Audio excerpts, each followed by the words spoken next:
Los muertos en la Franja de Gaza llegan a más de 20.000, mientras que en terreno diplomático, el Consejo de Seguridad de Naciones Unidas volvió a fallar al emitir una resolución que exija el cese del fuego.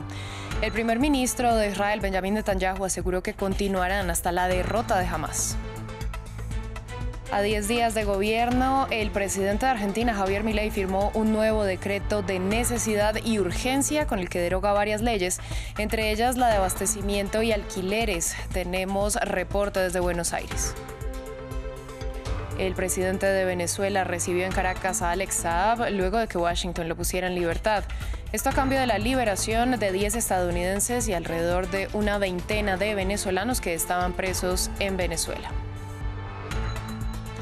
Buenas noches para todos, bienvenidos a esta emisión de Noticias en France 24. Soy Valentina Torres Sánchez. Iniciamos este informativo en la Franja de Gaza, donde la guerra entre Israel y el grupo Hamás deja más de 20.000 muertos.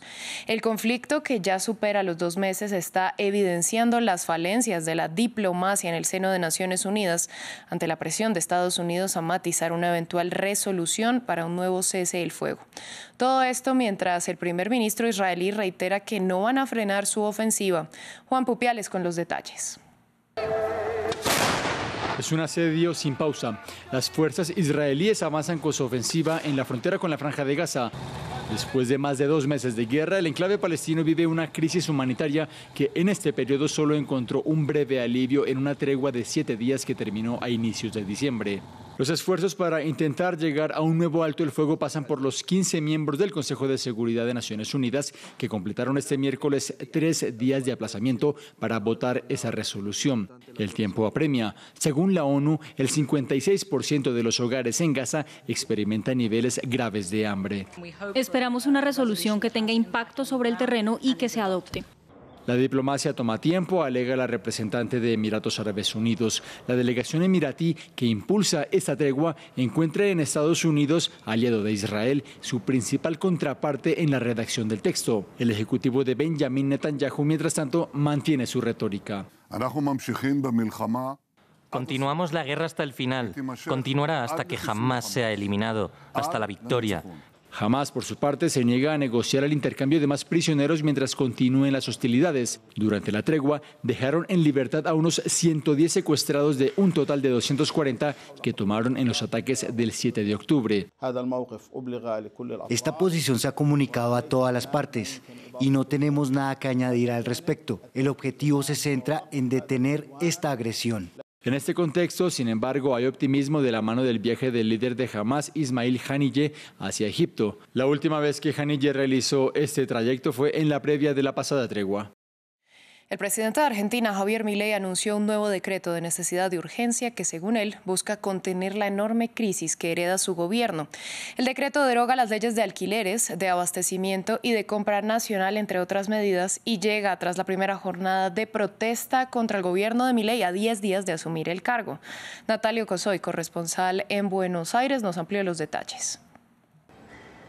En su alocución por cadena nacional, el presidente Javier Milei no hizo más que confirmar lo que venía diciendo durante la campaña. Desde su posición fuertemente libertaria y de rechazo al control de la economía por parte del Estado, él habló siempre de desregular, pues el decreto de necesidad y urgencia que presentó, que contiene más de 300 puntos, se concentra fundamentalmente en eso, en una gran desregulación de la economía argentina, de sectores como el comercio, los alquileres, la minería, la energía, la salud, el sector farmacéutico. Todos esos tendrán fuertes desregulaciones, algo que preocupa a sectores del país porque les preocupa, por ejemplo, que aumenten muchísimo los precios de los servicios y productos que consumen, que esa desregulación los desproteja. Por eso se escucharon durante la jornada del miércoles, luego de la alocución del presidente, cacerolazos en diferentes puntos de la ciudad de Buenos Aires. Algo se está escuchando en este momento mientras estoy hablando,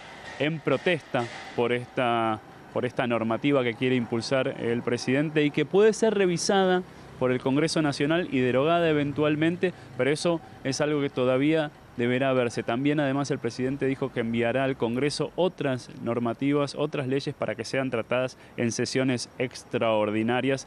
y también modifiquen más aún la estructura de la normativa en Argentina.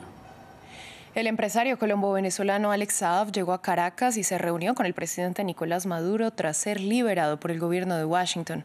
El llamado testaferro de Maduro estaba acusado por el delito de conspiración para lavado de dinero. La liberación de Saab se produjo a cambio de la puesta en libertad de al menos 10 ciudadanos estadounidenses y una veintena de venezolanos que estaban detenidos en Venezuela. Maduro aseguró que es un paso hacia un mejor entendimiento entre Washington y Caracas, y Saab, a su vez, agradeció al Ejecutivo venezolano.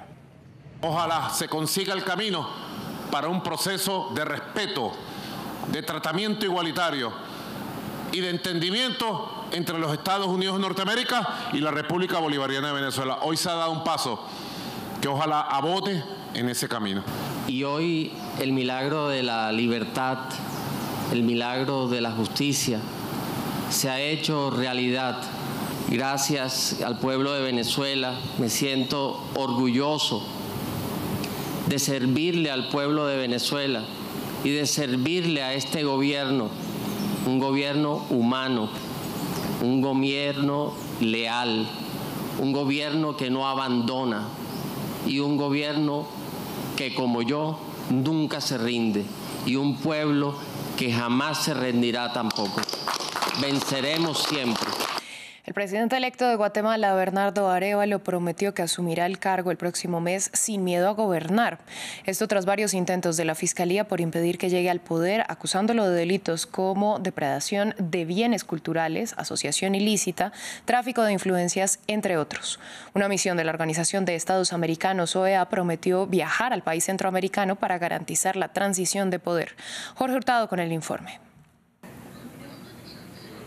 En cuenta regresiva, el presidente electo de Guatemala, Bernardo Arévalo, espera asumir el poder el 14 de enero, luego de los intentos de la Fiscalía de su país de anular los resultados de las elecciones por supuestas anomalías en el conteo.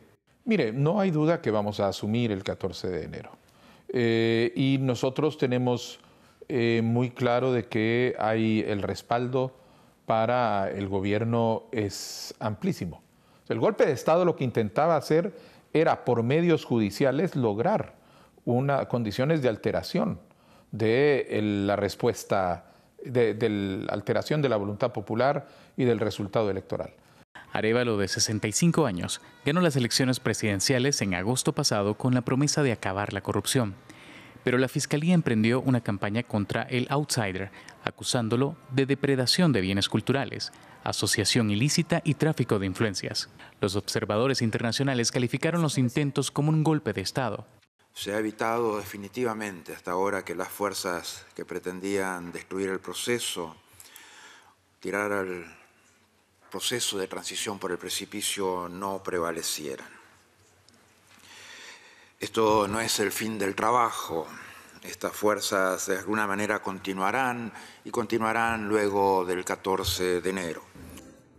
La Procuradora General Consuelo Porras, el fiscal Rafael Curruchiche y el juez Freddy Orellana llevan meses intentando anular las elecciones. Los tres funcionarios son señalados como corruptos y antidemocráticos por el Departamento de Justicia de Estados Unidos. Arévalo afirma que una de sus primeras acciones era crear una Comisión Nacional Anticorrupción. Guatemala ocupa el puesto 30 de corrupción entre 180 países según el ranking global de Transparencia Internacional. Vamos a República Democrática del Congo, donde las elecciones generales continuarán el jueves tras los retrasos y problemas logísticos del miércoles.